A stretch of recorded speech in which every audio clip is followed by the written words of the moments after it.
Capítulo 15. La corte de César. Durante 2 años, gracias a sus crímenes y traiciones, César Borgia conquistó los antiguos estados de la Iglesia, sembrando el terror entre los príncipes italianos, quienes veían claramente el juego del ambicioso duque.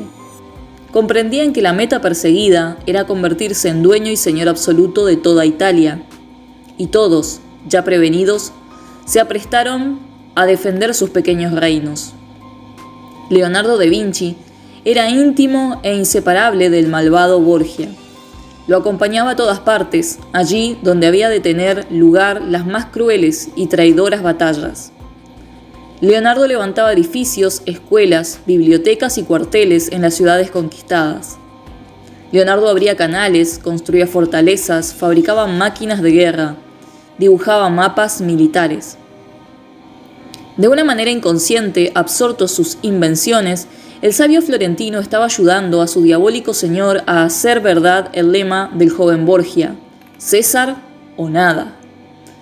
Yendo a Pesaro, a Fano, para unirse al séquito ducal, Leonardo conoció en una posada del camino a Niccolò Maquiavelo, secretario del Consejo de los 10 de la República Florentina, quien fue insigne estadista y famoso escritor. Desde el primer momento le chocó el modo de ser y comportarse de aquel hombre singular. Cuanto más le observaba, más curioso y atrayente le encontraba, y en cierto modo le encontró semejanza con él mismo, porque las ideas que expresaba en voz alta, sin trabas ni miramentos, coincidían con las suyas. Fue tal la comprensión que los unió, que decidieron proseguir juntos el viaje, puesto que ambos tenían el mismo destino, César Borgia. Leonardo para prestar sus servicios, Maquiavelo para negociar con el duque por cuenta de Florencia. En la ciudad de Fano no había lugar para hospedarse. Todo estaba ocupado por el ejército y el séquito del duque, pero a Leonardo, en su calidad de arquitecto de la corte, le ofrecieron 2 habitaciones en la plaza, cerca de Palacio. El artista brindó una de ellas a Maquiavelo, su compañero de viaje.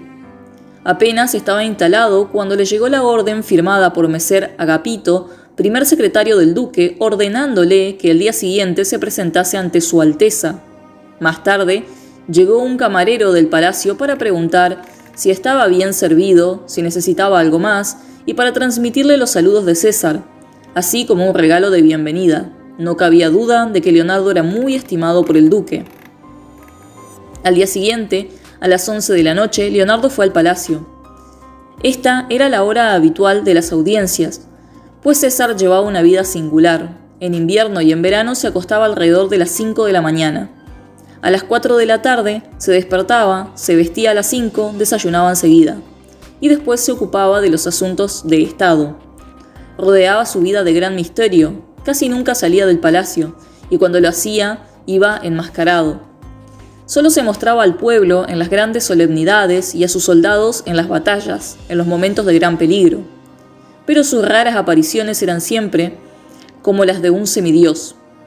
Su generosidad era extraordinaria. Se decía que gastaba por lo menos 1.800 ducados por día. Cuando pasaba por las calles de las ciudades, las gentes corrían tras él, porque hacía errar sus caballos con herraduras de plata que apenas sostenidas perdían a propósito en el camino para regalárselas al pueblo. Se decía también que su fuerza física era muy grande, que un día, en una lucha de toros, César hundió de un sablazo el cráneo de una de las bestias. Sus manos doblaban las cerraduras, torcían barrotes de hierro y rompían cables. Y al mismo tiempo era un cumplido caballero y árbitro de la moda mundana. A 100 leguas se distinguía su persona, bella, atractiva y con cierto encanto femenino. César recibió a Leonardo con la encantadora amabilidad que le era habitual. No permitió que doblara la rodilla. Le aprestó amistosamente la mano y le hizo sentar en una butaca. César estaba recostado en la cama sobre cojines de seda, inmóvil, impasible. Rodaba de una mano a otra, con monótono y lento movimiento, una bola de oro aromatizada, de las que jamás se separaba, lo mismo que de su puñal de damasco. En la chimenea ardían leños aromáticos y en los pebeteros perfumes de violetas. Por doquier se veían ornamentos con el toro escarlata o dorado, animal heráldico de los Borgia. Estuvieron hablando largo rato sobre nuevas construcciones bélicas que proyectaba César y sobre la próxima conquista de Florencia, para la que Leonardo había dibujado planos militares con una perfección inusitada, con un detalle inimitable. El duque estaba muy satisfecho de su arquitecto, le sonrió afablemente y le apretó la mano. «Te estoy muy agradecido, mi Leonardo. Sírveme como lo has hecho hasta aquí y sabré recompensarte». Y tras una pausa siguió. «¿Te encuentras bien? ¿Estás satisfecho de tu sueldo? ¿Acaso deseas algo?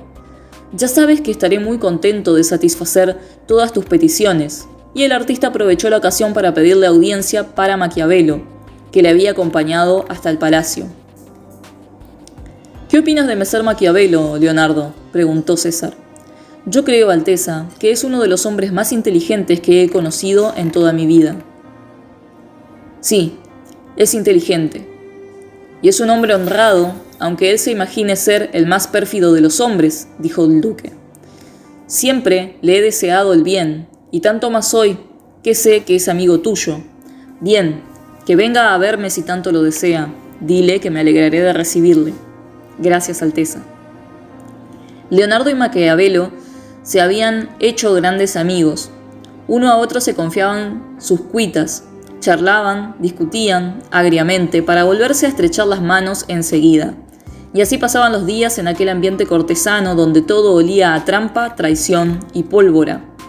Desde que Leonardo estaba al servicio de César, su vida era trashumante. No paraba mucho tiempo en un mismo lugar, siempre de ciudad en ciudad, de campo en campo.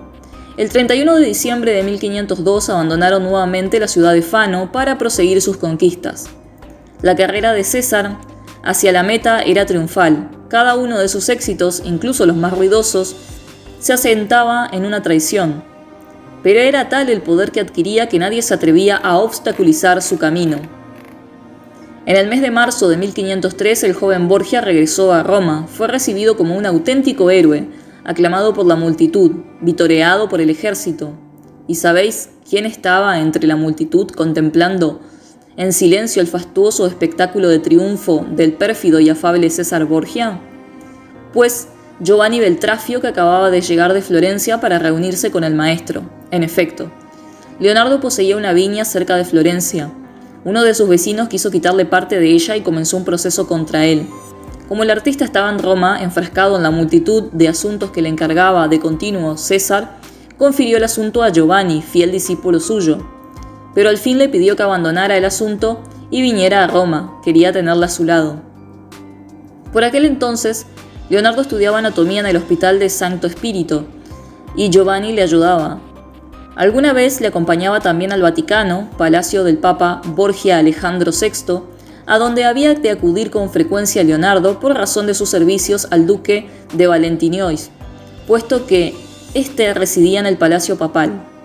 Durante esta época pintó su San Jerónimo, en una caverna, un ermitaño arrodillado y con los ojos vueltos hacia el crucifijo, se golpea el pecho con una piedra tan violentamente que un león sumiso a sus pies parece mirarla asombrado, con las fauces abiertas y rugir con tristeza, como si la bestia tuviese piedad del hombre.